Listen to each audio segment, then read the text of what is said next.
अस्सलाम वालेकुम दोस्तों, मुझे नीम खिलजी कहते हैं। दोस्तों ये अब बड़ी चटपटी खबर चल रही है 2-4 दिनों से कि जो पीडीएम की जो हुकूमत है, मौजूदा हुकूमत है, इन्होंने इसराइल के साथ तिजारत शुरू कर दी है। उसके साथ इसराइल के साथ तिजारत शुरू कर दी है। ओए हाय दोस्तों, बात ये है,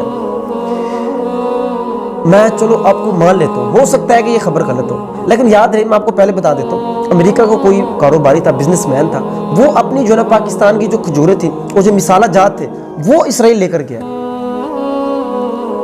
हो सकता है कि ये कोई बाकायदा तौर पर कोई हुकूमत का कोई फैसला ना हो, मौजूदा हुकूमत का ये फैसला ना हो इसराइल के साथ, वो शायद मेरे ख्याल में किसी का होगा भी नहीं।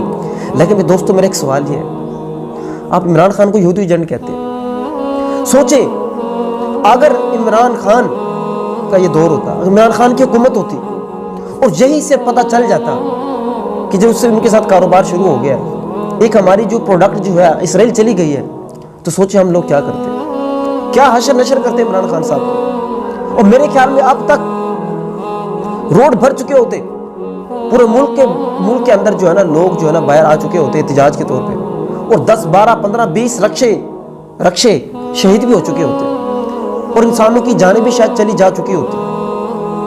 तो दोस्तों ये चेक करें, आज आप हमारे अपने खुद के रवैये चेक करें, क्या हमारे अंदर मुनाफिकत नहीं है? क्या हमारे अंदर मुनाफिकत कूट के भरी हुई नहीं है? क्या हमारे अंदर दोगली पुलिसी नहीं है मेरे दोस्तों? ये आप देखिएगा, अपने गिरबान में झांक के खुद देखिएगा, क्या ये ऐसा है कि नहीं हमारे साथ? अरे इमरान खान साहब तो कहता था, इमरान खान साहब कहते थे कि अगर हमने इसराइल को तस्लीम कर लिया तो अल्लाह को क्या मुंह दिखाएंगे। उनका बयान है, कहते अगर हमने इसराइल को तस्लीम कर लिया तो अल्लाह के सामने किस मुंह से हाजिर होंगे क़यामत वाले दिन। हम कभी भी इसराइल को तस्लीम नहीं कर सकते।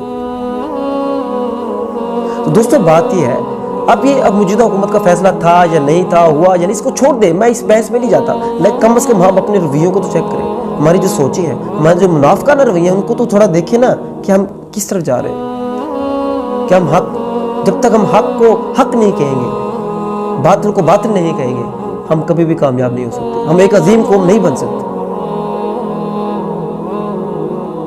बहुत शुक्रिया, अल्लाह हाफिज़।